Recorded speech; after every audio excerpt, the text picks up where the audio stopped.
আসসালামু আলাইকুম। আমি হাবিবা সুলতানা।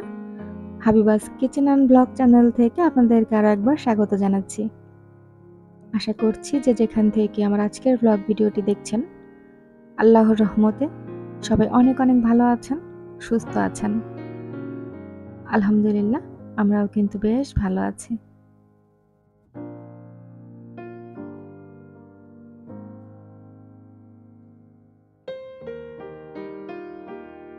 ইউটিউব এমন একটা প্ল্যাটফর্ম যেখানে একবার আসলে অলসতা করার কোনো জায়গা নাই। আর আমি কিন্তু বরাবরই প্রচুর পরিমাণে অলসতা করেছি। চ্যানেল খোলার পর থেকেই আমি একদমই রেগুলার ছিলাম না। ভিডিও হয়তো আজকে দিয়েছি, ১ মাস পরে আবার দিচ্ছি। এরকম হয়েছে সবসময়। তো আসলে সত্যি কথা বলতে এখন যেটা বুঝতে পারছি, আলহামদুলিল্লাহ আমার ১,০০০ সাবস্ক্রাইবার পূরণ হয়েছে। তো এতে করে যেটা মনে হচ্ছে কাজের স্পৃহা আমার কিন্তু অনেকটাই বেড়ে গিয়েছে। মনে হচ্ছে যে আমি এখন থেকে আম রেগুলারিটি মেইনটেইন করব। যেহেতু একটা জায়গায় আমি একটু এগিয়ে এসেছি। অনেকের অনেক, অনেক সাবস্ক্রাইবার আছে। কিন্তু আমার এই ১,০০০ সাবস্ক্রাইবার হতে কিন্তু অনেকটা সময় লেগেছে। যেহেতু আমি রেগুলার ছিলাম না, এটা হওয়ারই ছিল। যদি রেগুলারিটি মেইনটেইন করতাম হয়তো আরো আগেই আমার সাবস্ক্রাইবার পূরণ হয়ে যেত। আ তবে এখন যখন হয়েছে আমি দেখি কতটুকু কি এগোতে পারি। এখন আ ওয়াচ টাইমের ব্যাপারটা একটু মাথায় রাখতে হবে। আর ওয়াচ টাইমের কথা বলতে গেলে আমাকে রেগুলারিটি মেইনটেইন করতেই হবে। যেখানে সপ্তাহে আমি একটা করে ভিডিও দিতাম। কোনো সপ্তাহে হয়তো একটাও দিতে পারতাম না। এখন থেকে ইনশাল্লাহ চেষ্টা করব যতটুকু পারি। তো যাই হোক, আমি আসলে আমার আজকে ভিডিও রিলেটেড কোনো কথাই বলিনি। আজকের ভিডিওটা আমি বিকেল থেকে শুরু করেছিলাম। আজকের কাজের ধরনটাও একটু অন্যরকম। আমি ভাবছিলাম যে যেহেতু কাজ করছি, তো ভিডিও করি, ভিডিও আকারে আপনাদের সাথে শেয়ার করব। সেজন্যই আরকি ভিডিও করেছিলাম। তো বিকেল থেকে কতটুকু কাজের আরকি প্রেশার থাকে বা কিভাবে আমি কাজগুলো গুছিয়ে করি। আ সকালবেলা খুব সুন্দর একটা মেজাজে, ফুরফুরে মেজাজে কিন্তু আম মানে সকালটা শুরু করতে পারি আরকি। সেজন্যই এভাবে করে আমি সবসময় কাজ করি। বিকেলবেলা দেখতে পেয়েছেন আমি গাছে পানি দিচ্ছিলাম। এরপরে গাছগুলোকে সুন্দর করে আরকি ধুয়েও দিয়েছি। তারপরে যা হয়েছে ওটা পরেই আরকি বলব।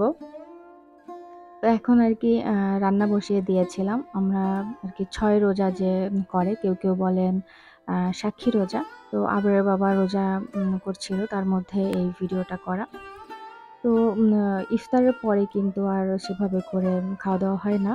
আর আবরারকে আর বুড়িকে আমি মানে নিজে হাতে খাইয়ে দেই। চেষ্টা করি যখন আম ফ্রি থাকি বা ওইরকম কাজের প্রেশার না থাকে ওদেরকে আমি নিজে হাতেই খাইয়ে দেই। বুড়িকে তো সবসময়ই খাইয়ে দিতে হয়। তবে আবরারকে মাঝে, মাঝে দেই। এখন আর ওভাবে করে আরকি আ আমি খাইয়ে দেই না। বলি যে, "বাবা তুমি নিজে হাতেই খাও। এখন বড় হয়েছ।" তো সেজন্য আরকি আমি এই যে সব রান্নাবান্না শেষ করে সবার খাওয়া-দাওয়া শেষ করে যখন আ গুছিয়ে রাখবো, এরপরে কিন্তু আমার রান্নাঘরটা আর নোংরা হবে না।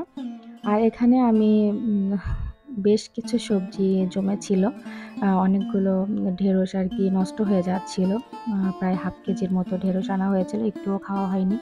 তো চিন্তা করেছিলাম যে আজকে একটু ভাজি করে রাখি। তো ঢেঁড়সটাও ভাজি করে রেখেছি। আর ছোট মাছটাও আরকি একটু চচ্চড়ি করেছি। আ চাল কুমড়া দিয়ে ছোট মাছ চচ্চড়ি করেছিলাম। আর সবজিও করেছি।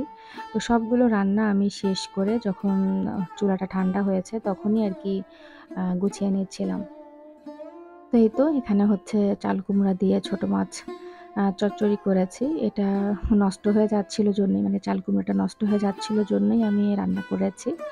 আর সবজি করেছিলাম। সবজি আর আ করলা দিয়ে আরকি মাছ রান্না করেছিলাম।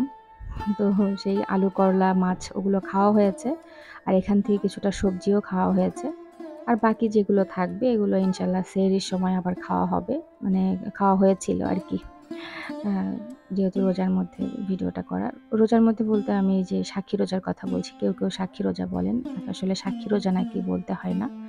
তো এই যে ৬ রোজা, তো সেই রোজার মধ্যে। এখানে হচ্ছে যে আলু করলা দিয়ে রান্না করেছিলাম। সেই তরকারিটা একটু বেঁচে গিয়েছে খাওয়ার পরে।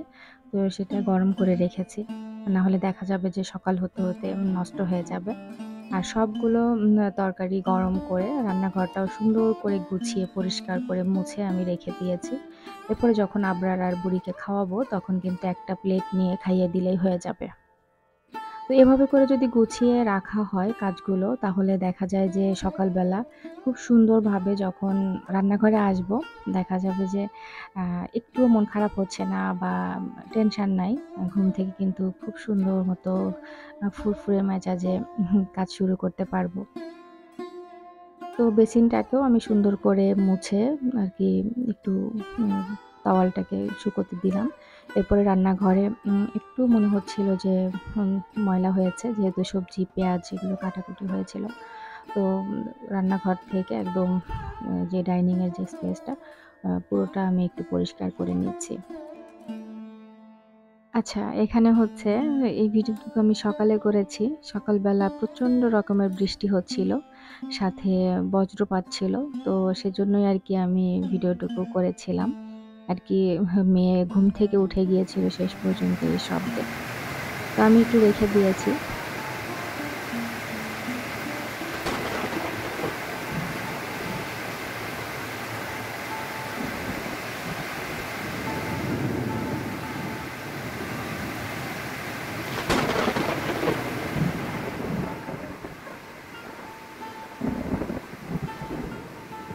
তো যাই হোক অনেক তো বৃষ্টির আওয়াজ শুনলেন।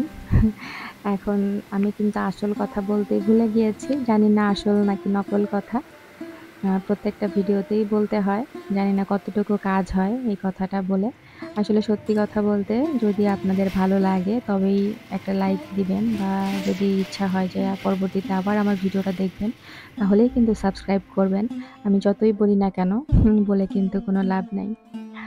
তো এখানে হচ্ছে আমার ছোটবেলার কথা খুব মনে পড়ছিল। ছোটবেলায় যখন স্কুলে যাওয়ার সময় হতো আর সকালবেলা এরকম বৃষ্টি হলে আসলে মেজাজটা এমন লাগতো যে একদিকে কান্না পেতো। যখন বিশেষ করে পরীক্ষা থাকতো বা খুবই ইম্পোর্টেন্ট ক্লাস থাকতো তখন কিন্তু এরকম বৃষ্টি হলে খুব আ ভয় লাগতো বা আরকি খারাপ লাগতো যে এখন কি করে স্কুলে যাবো? তো আজকে বৃষ্টি দেখতে, দেখতে হঠাৎ করে যখন রাস্তার দিকে তাকিয়েছি, তখন কিন্তু আমার সেই কথাগুলোই মনে পড়ছিল। কেউ হয়তো স্কুলে যাচ্ছেন, আবার কেউ হয়তো অফিসে যাচ্ছেন বা যে যার জায়গা মতো। খুব দরকার না হলে কিন্তু এই এত বৃষ্টির মধ্যে কেউ বের হয় না। তো যখন তাদেরকে দেখছিলাম, আমার খুব মনে পড়ছিল নিজের কথা। একবার কিন্তু আমি এরকম পড়ে গিয়েছিলাম বৃষ্টির মধ্যে যেতে গিয়ে কাদার মধ্যে আরকি পড়ে গিয়েছিলাম। পরে পরীক্ষা ছিল জন্য ওই কাদামাটি নিয়েই আমাকে স্কুলে আরকি যেতে হয়েছিল। তো ৩ ঘন্টা টানা পরীক্ষা দিয়ে তারপরে আবার সেই ভেজা বোরখা শুকিয়ে গিয়েছিল আরকি। তো অনেক কথাই বলেছি। কথা বলতে, বলতে কিন্তু ভিডিওর একদমই শেষ পর্যায়ে চলে এসেছি। এখন হচ্ছে আমাদের মান অভিমানের পালা শুরু হবে। চায়ের টেবিলে বসলেই যখন আরকি আবরার আব্বুর সাথে চা খেতে বসি, আমাদের এই মান অভিমানের পালাটা মানে শুরু হয় আরকি এখান থেকেই সকালবেলা। তো কেন এই মান অভিমানের পালা শুরু হয় অন্য এক ভিডিওতে বলব যেহেতু ভিডিওর একদমই শেষ পর্যায়ে চলে এসেছি। যদি কেউ জানতে চান আমাকে কমেন্ট করে অবশ্যই জানাবেন যে আমাদের এই মান অভিমানের কথাগুলো জানতে চান কিনা? আচ্ছা, এতক্ষণ পর্যন্ত ধৈর্য সহকারে ভালোবেসে যে বা যারা আমার ভিডিওটি দেখছিলেন তাদেরকে অসংখ্য, অসংখ্য ধন্যবাদ। আর আমার আজকের ভিডিওতে কোথাও কোনো ভুল ত্রুটি আছে কিনা, যদি কোনো ভুল ত্রুটি হয়ে থাকে প্লিজ একটা কমেন্ট করে আমাকে জানিয়ে দিবেন। আর সবাই ভালো থাকবেন, সুস্থ থাকবেন। আল্লাহ হাফেজ। আসসালামু আলাইকুম।